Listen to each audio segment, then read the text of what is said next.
अस्सलाम वालेकुम नाज़रीन, उम्मीद है कि आप सब लोग खैरियत से होंगे। तो नाज़रीन, ड्रामा सीरियल मायरे के आने वाले एपिसोड में आप देखेंगे कि ज़हीरुद्दीन साहब के जाने के बाद समीना पर इतनी ज़िम्मेदारियां बढ़ गई हैं कि सब उन पर अपना हुक्म चलाते हैं, लेकिन उनकी हेल्प कोई नहीं करता।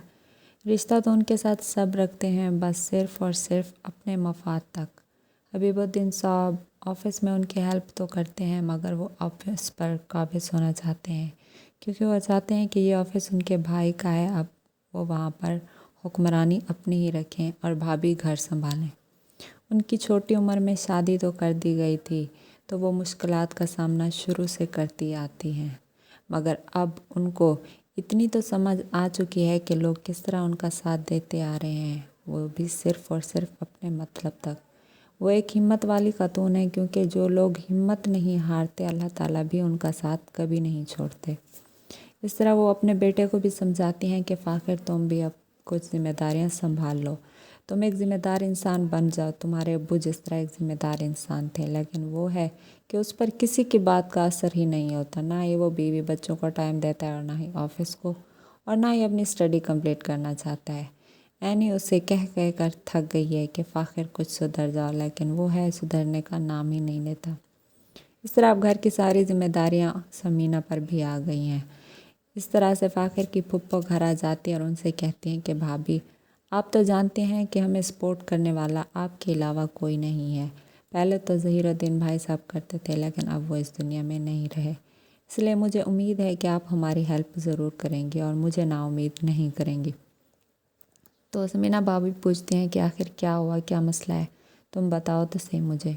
वो कहती हैं कि पहले हमारे घर का रेंट सजाद पे करते थे, लेकिन अब मैं चाहती हूँ कि हमारे घर का रेंट ज़हीर भाई की इनकम से ही दिया जाए, और मैं ये भी चाहती हूँ कि ज़हीर भाई की इनकम से कुछ रकम मेरे लिए भी ज़रूर निकाली जाए, जिससे हम अपने और बाकी घर के अखराजात पूरे कर लें, क्योंकि हमारा भाई की इनकम पर पूरा पूरा हक है। तो इस बात पर समीना भाभी बहुत परेशान हो जाती हैं और पूछती हैं कि ये सब कुछ तुम खुद सोच कर आई हो या फिर किसी ने तुम्हें समझा कर भेजा है।